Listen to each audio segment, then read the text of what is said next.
여러분, 만약 여러분이 천민 신분으로 태어나 양반가의 서고에서 먹을 갈고 폐지를 태우는 천한 일만 하며 살아간다면 어떠하시겠습니까? 그런데 어느 날 밤 주인집 도련님을 역적으로 몰아넣으려는 무서운 음모를 목격하게 됩니다. 입을 열면 온 가족이 죽고 침묵하면 무고한 사람이 역적으로 죽습니다. 과연 여러분이라면 어찌하시겠습니까? 오늘은 한 천민이 먹 한 방울로 명문가를 구한 이야기를 들려드리겠습니다. 조선 중기 한양의 명문가 서씨 가문에는 무겸이라는 28살 천민이 있었습니다. 무겸은 서고지기의 아들로 태어나 어려서부터 서책을 나르고 먹을 갈며 폐지를 태우는 일을 해왔습니다. 매일 새벽 첫 닭이 울기 전에 일어나 차디찬 우물물로 세수를 하고 서고의 먼지를 털고 무거운 서책 꾸러미를 등에 지고 이 방 저 방을 오갔습니다. 그의 손은 언제나 먹물로 까맣게 물들어 있었고 등은 무거운 짐에 눌려 굽어 있었습니다. 하지만 무겸에게는 다른 천민들과 다른 점이 하나 있었습니다. 바로 글을 읽을 줄 안다는 것이었습니다. 어려서 서고지기인 아버지가 몰래 가르쳐준 덕분이었지요.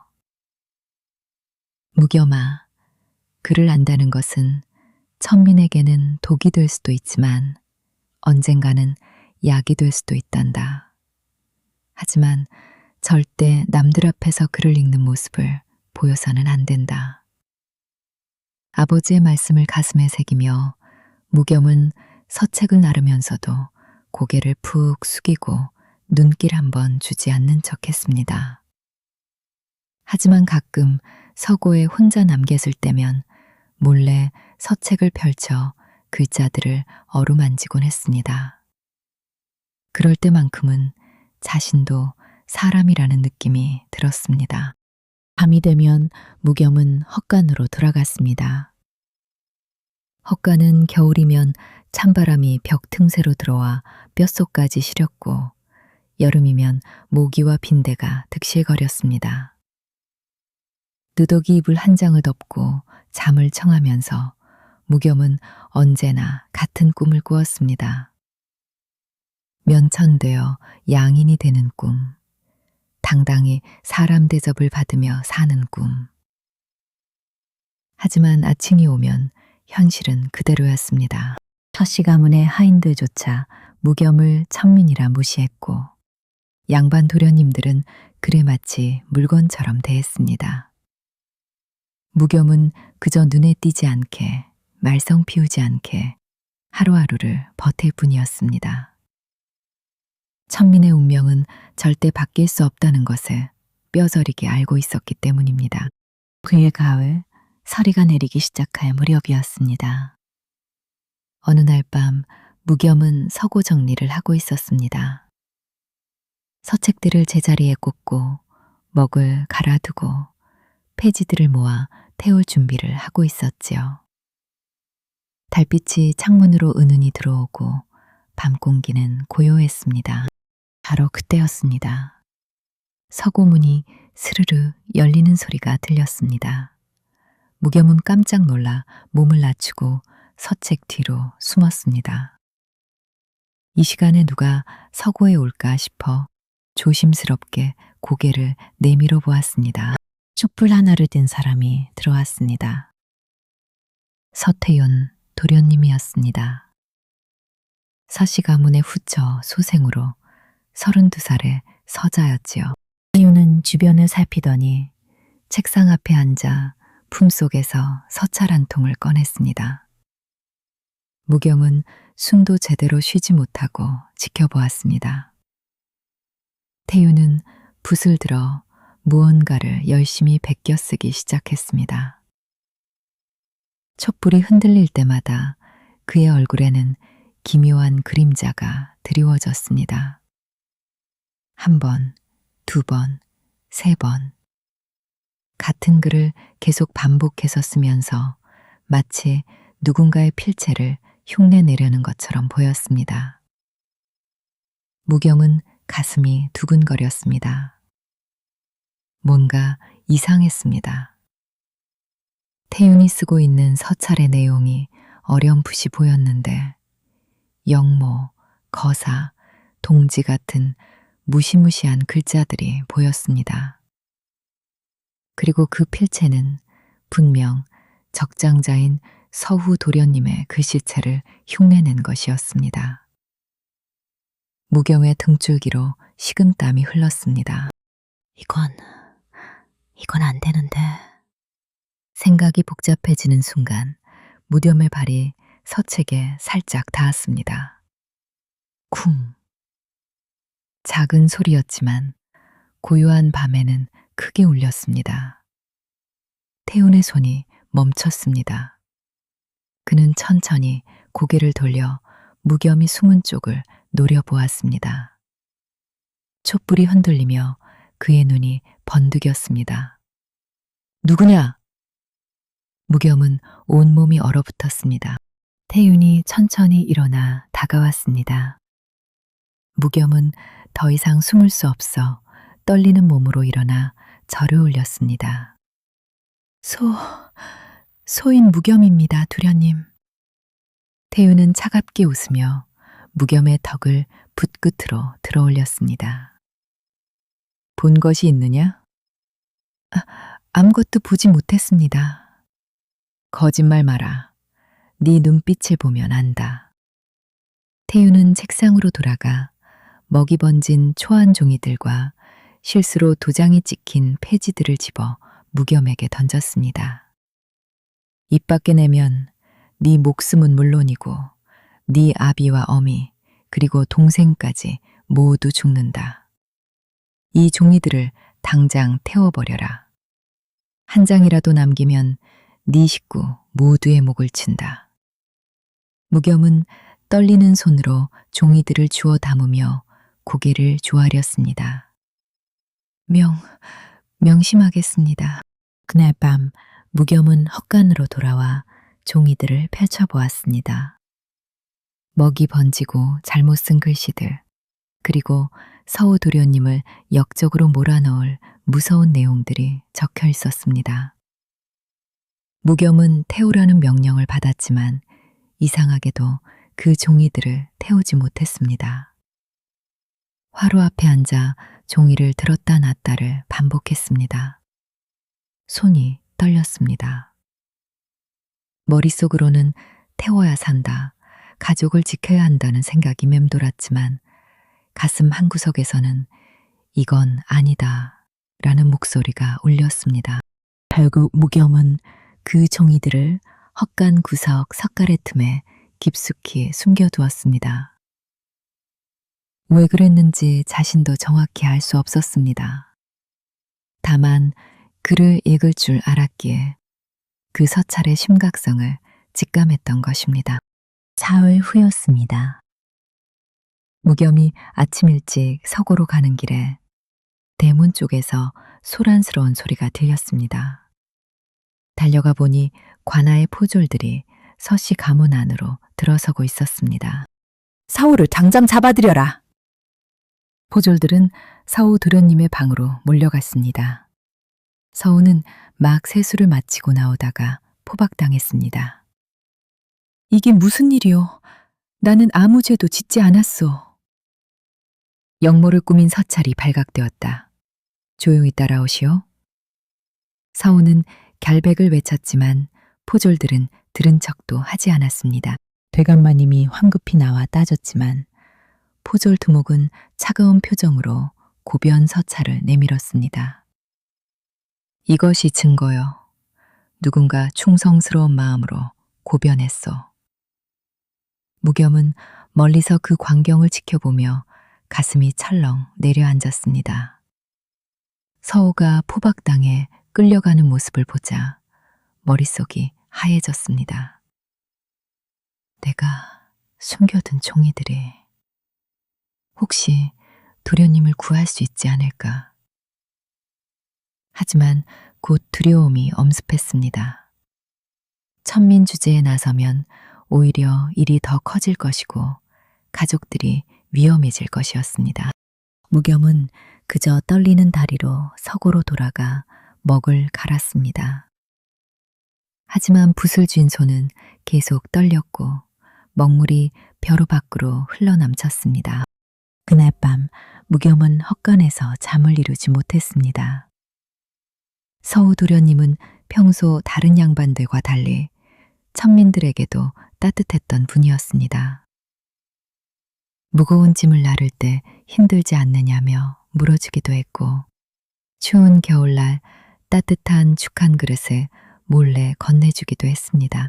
무겸은 밤마다 헛간에서 그 종이들을 꺼내 촛불에 비춰보았습니다. 먹이 번지고 잘못 쓴 글씨들을 하나하나 살펴보며 평소 서고에서 본 서후와 태은의 필체를 떠올렸습니다. 서후의 글씨는 반듯하고 힘이 있으면서도 부드러웠습니다. 반면 태윤의 글씨는 날카롭고 각이 졌습니다. 그런데 이 종이들에 적힌 글씨는 서후의 것을 흉내냈지만 자세히 보면 태윤 특유의 날카로운 획이 군데군데 보였습니다. 특히 결정적인 것은 태윤이 실수로 도장을 찍었다가 버린 폐지 한 장이었습니다. 그 도장은 서우의 것이 아니라 태윤이 관리하는 가문의 서고 도장이었습니다. 이것이면 도련님의 결백을 밝힐 수 있다.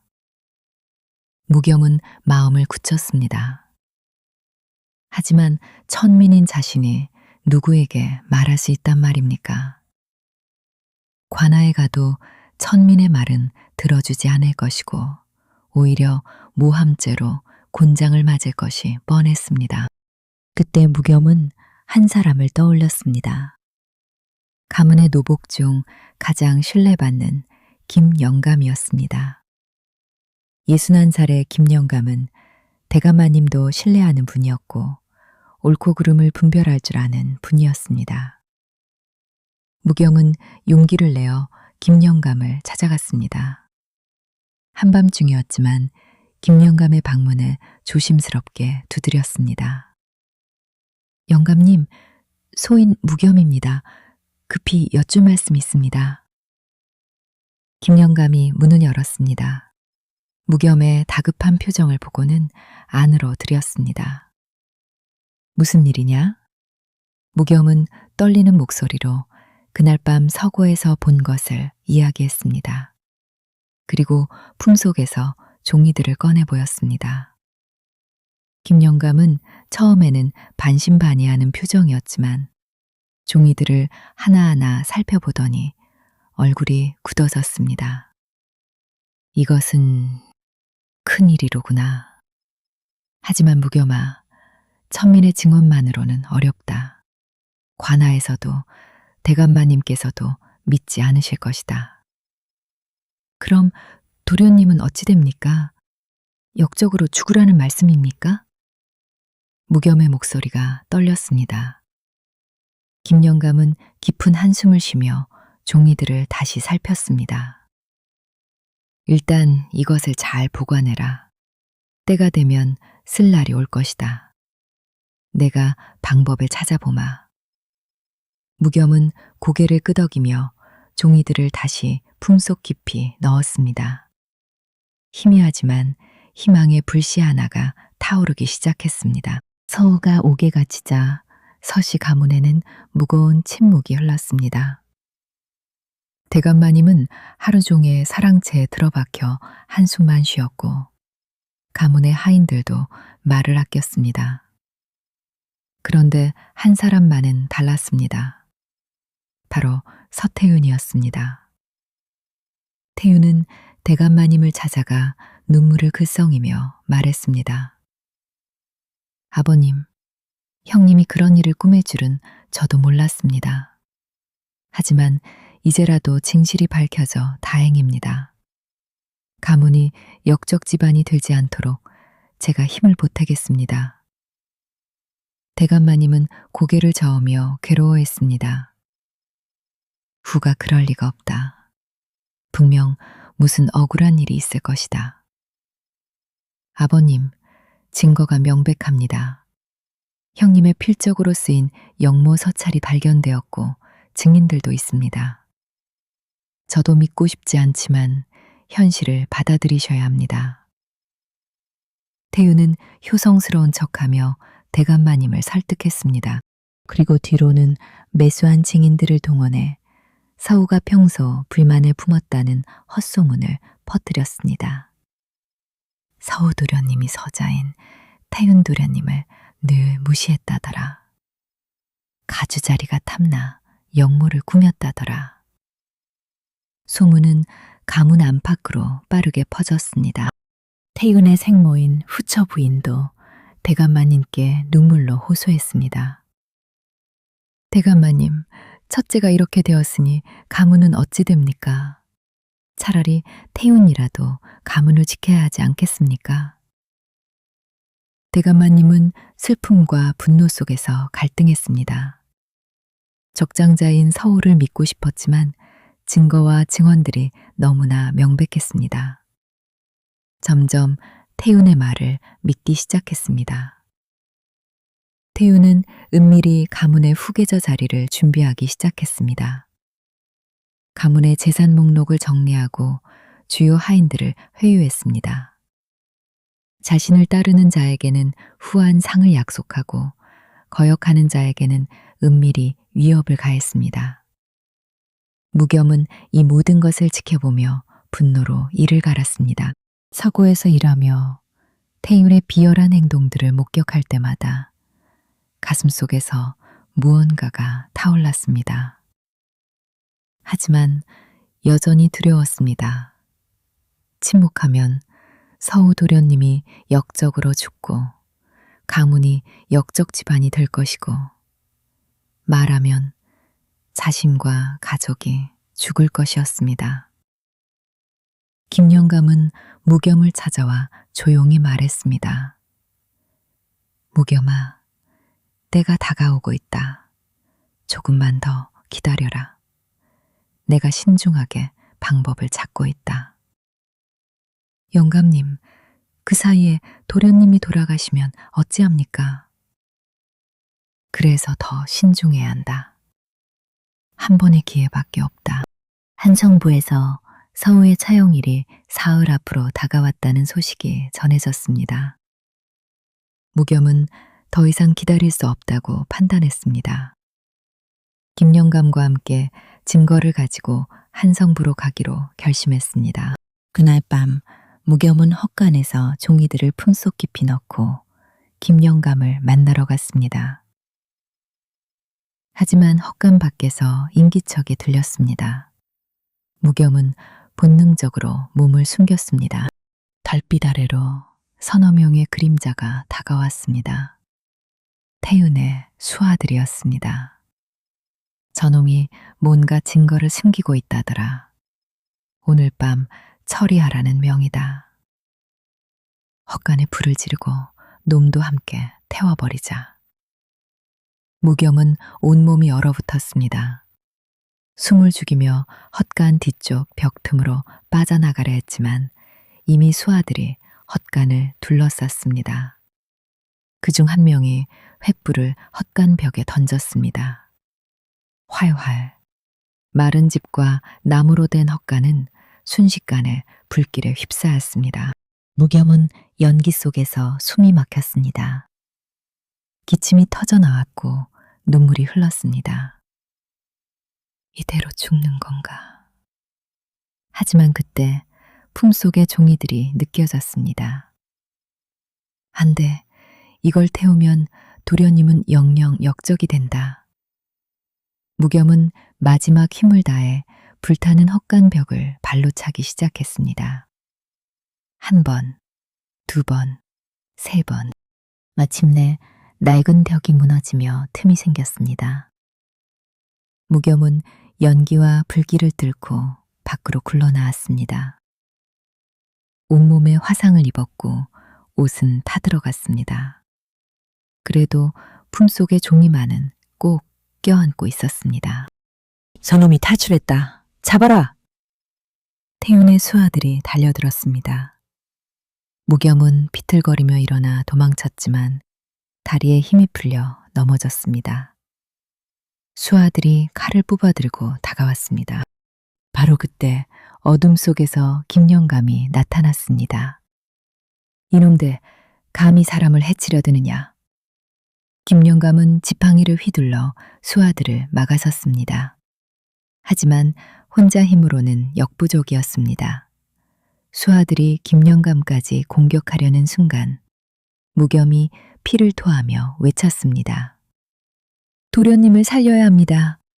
증거가 여기 있습니다. 그 외침에 수아들이 잠시 망설였습니다. 그 틈을 타 김영감은 무겸을 부축해 일으켰고 둘은 어둠 속으로 도망쳤습니다. 뒤에서 수아들의 발소리와 외침이 쫓아왔지만 무겸과 김영감은 필사적으로 달렸습니다. 골목을 여러 번 돌아 간신히 수아들을 따돌렸습니다. 무겸은 담벼락에 기대어 주저앉았습니다. 숨이 턱까지 차올랐고 온몸이 불에 댄 고통으로 비명을 지르고 싶었습니다. 하지만 품속의 종이만은 끝까지 지켜냈습니다. 김용감의 도움으로 간신히 도망친 무겸은 한 폐가에 숨었습니다. 온몸이 화상으로 부어올랐고 피가 흘렀습니다. 김영감은 무겸의 상처에 약을 발라주며 안타까워했습니다. 무겸아, 네가 이렇게까지 할 필요가 있었느냐. 천민의 목숨이 얼마나 귀한데. 무겸은 떨리는 손으로 품속의 종이들을 꺼내며 말했습니다. 영감님, 천민이라고 해서 사람이 아닙니까? 저도 사람입니다. 옳고 그름은 압니다. 도련님은 억울하게 역적으로 몰렸고 저는 진실을 알고 있습니다. 침묵하면 저는 평생 이 죄책감을 안고 살아야 합니다. 김영감은 무겸의 눈을 바라보았습니다. 그 눈에는 더 이상 두려움이 아니라 결연한 의지가 타올랐습니다. 내일이 처형일이다. 시간이 없다. 그럼 지금 가야 합니다. 한성부 판윤을 찾아가야 합니다. 하지만 네 몸이 괜찮습니다. 이 정도 고통은 아무것도 아닙니다. 도련님이 역적으로 죽는 것보다는. 무겸은 이를 악물고 일어났습니다. 비틀거렸지만 걸음을 멈추지 않았습니다. 더 이상 물러설 곳이 없었습니다. 천민의 목숨 따위는 중요하지 않다는 것을, 하지만 진실만큼은 밝혀야 한다는 것을 뼈저리게 느꼈습니다. 처형 전날 밤 무겸은 화상 입은 몸을 이끌고 한성부로 향했습니다. 김영감이 함께 갔지만 한성부 대문 앞에서 문지기들이 막아섰습니다. 천민이 감히 한밤중에 판윤대감을 뵙겠다고? 썩 물러가지 못할까? 무겸은 무릎을 꿇고 애원했습니다. 부디 들어주십시오.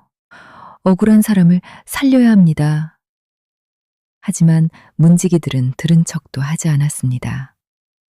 무겸은 그 자리에서 큰 소리로 외쳤습니다. 억울한 도련님을 살려주십시오. 진실을 밝혀주십시오. 무겸의 절규가 한밤의 고요를 깼습니다. 그 소리를 들은 한성부 판윤이 직접 나왔습니다. 52살의 판윤은 정우품 관료로 공정하고 통찰력 있는 분이었습니다. 무슨 일이냐? 무겸은 화상 입은 몸을 이끌고 판윤 앞에 엎드렸습니다.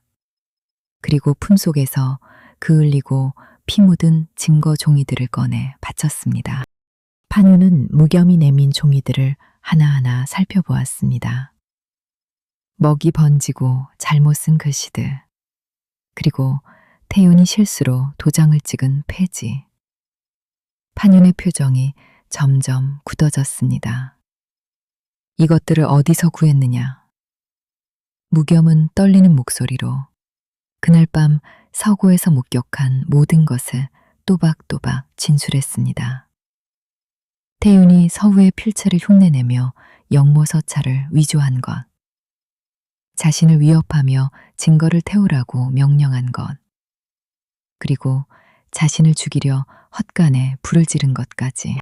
판윤은 무겸의 말을 듣고 증거 종이들과 함께 서우의 옥중서찰을 대조해 보았습니다. 피체가 미묘하게 달랐습니다. 특히 태윤 특유의 날카로운 핵이 군데군데 보였습니다. 이것은 심상치 않구나. 즉시 재조사를 명한다. 판윤은 밤중임에도 불구하고 포졸들을 소집했습니다. 그리고 직접 서씨 가문으로 향했습니다. 한밤중에 관아 행렬이 들이닥치자 서씨 가문은 발칵 뒤집어졌습니다. 한성부 판육명으로 서태윤의 서재를 급수색한다. 포졸들이 태윤의 방으로 몰려갔습니다. 태윤은 당황하며 막으려 했지만 판윤의 단호한 눈빛에 주저앉았습니다. 포졸들은 서재 곳곳을 뒤졌습니다. 여기 붓과 먹이 있습니다. 이 도장을 보십시오. 무겸이 제출한 폐지의 도장과 일치합니다. 판윤은 발견된 붓과 먹으로 직접 글씨를 써보게 했습니다. 태윤의 손은 떨렸지만 거부할 수 없었습니다. 태윤이 쓴 글씨와 위조된 영모서찰의 필체를 대조하자 일치하는 부분들이 속속 드러났습니다. 이것은 명백한 모함이다. 서태윤, 네가 형을 역적으로 몰아넣었구나. 판윤의 호통에 태윤은 얼굴이 새하얘졌습니다. 대감마님은 그 광경을 보고 망연자실했습니다. 태윤, 네가 정말 그런 짓을? 아버님, 이건 오해입니다.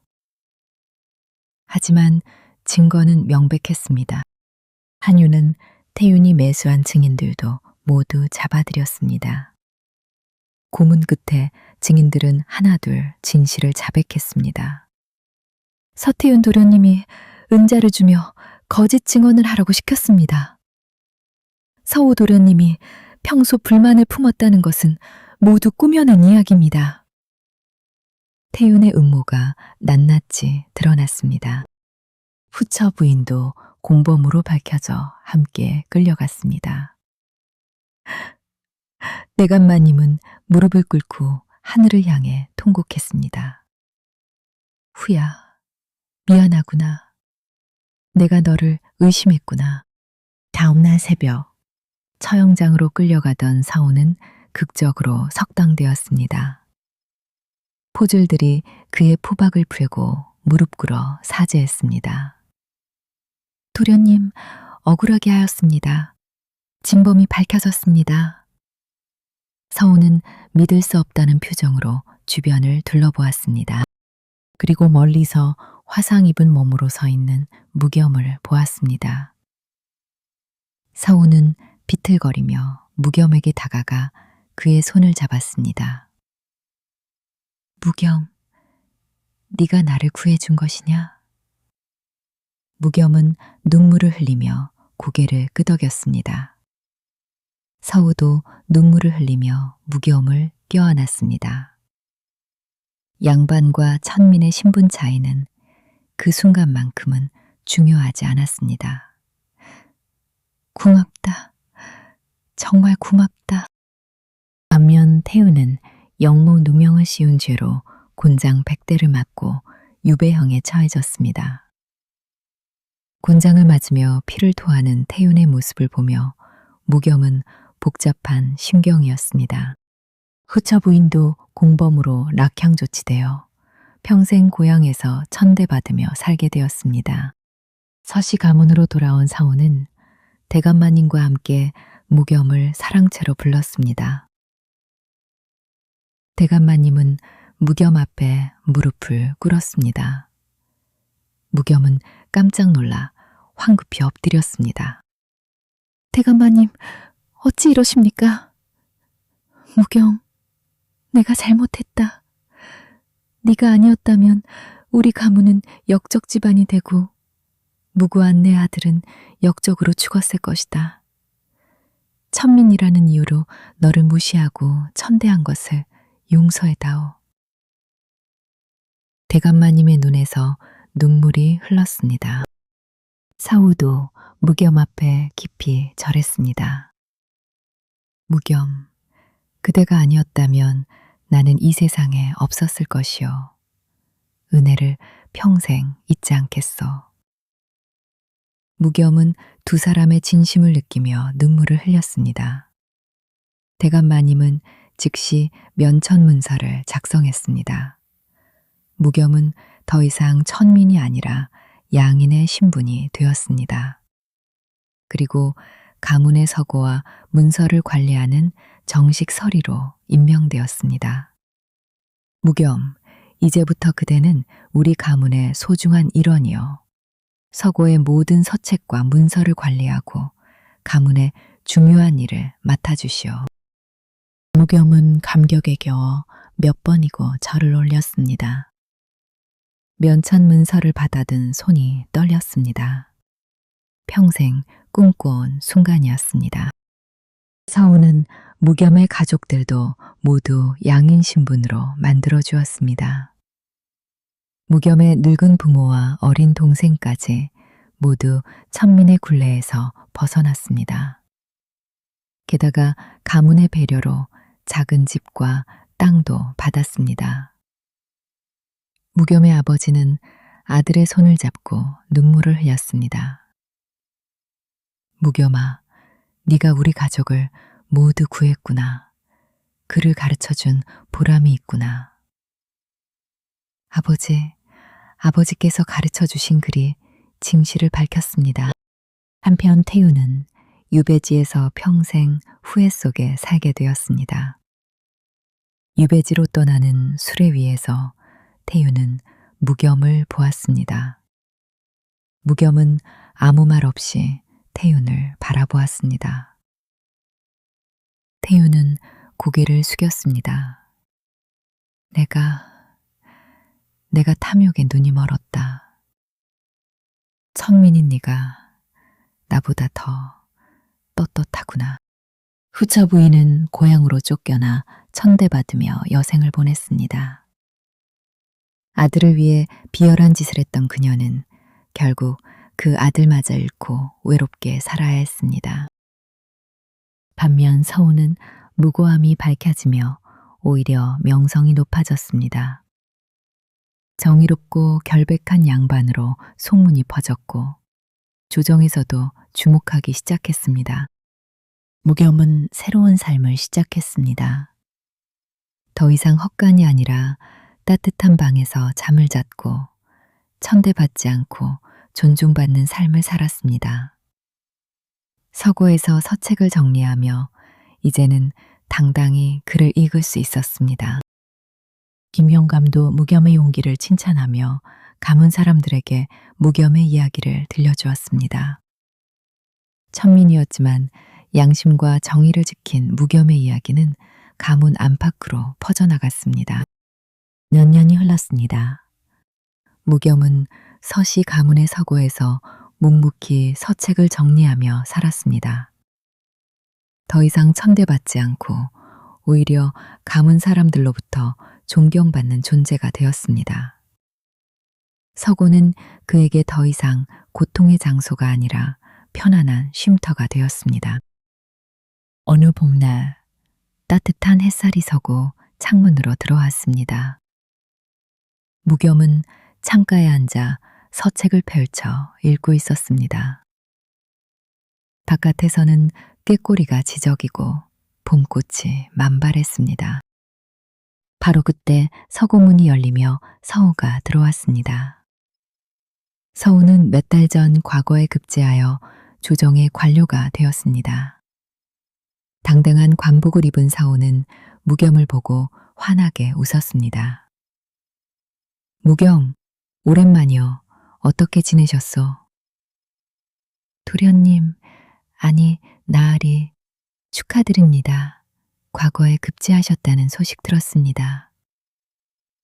무경, 나에게는 여전히 도련님이라 불러주시오. 그대와 나 사이에 격식은 필요 없어.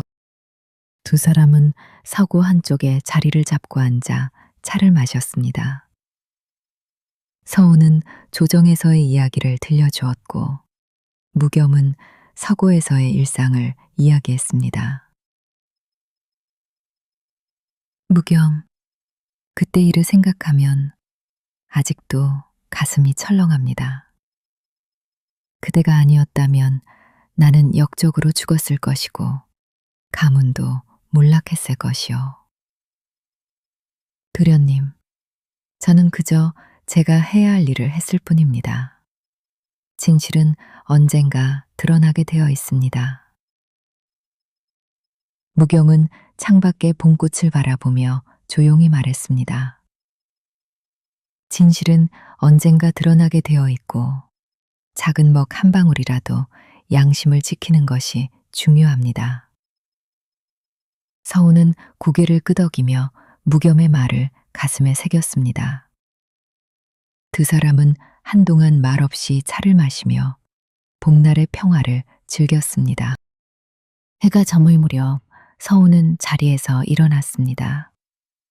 무겸, 나는 조정에서도 그대처럼 정의롭게 살겠소. 그대가 보여준 양심을 잊지 않겠소. 도련님께서 그리 살아주신다면 제가 한 일은 충분히 의미가 있습니다. 서우가 떠난 후 무겸은 혼자 서고에 남아 서책을 정리했습니다. 예전처럼 무거운 짐을 나르며 고통스러워하던 모습은 더 이상 없었습니다. 이제 그는 당당히 서책을 읽고 가문의 중요한 문서를 관리하는 사람이었습니다. 그날 밤 무겸은 따뜻한 방에서 탄안히 잠자리에 들었습니다. 헛간의 차가운 바람도 누더기 이불도 이제는 먼 과거의 일이었습니다. 무겸은 눈을 감으며 생각했습니다. 진실을 지켜서 참 다행이다. 양심을 저버리지 않아서 참 다행이다. 비로소 무겸은 사람다운 삶을 살고 있었습니다. 그리고 그 삶에 깊은 감사를 느끼며 평화로운 잠에 빠져들었습니다.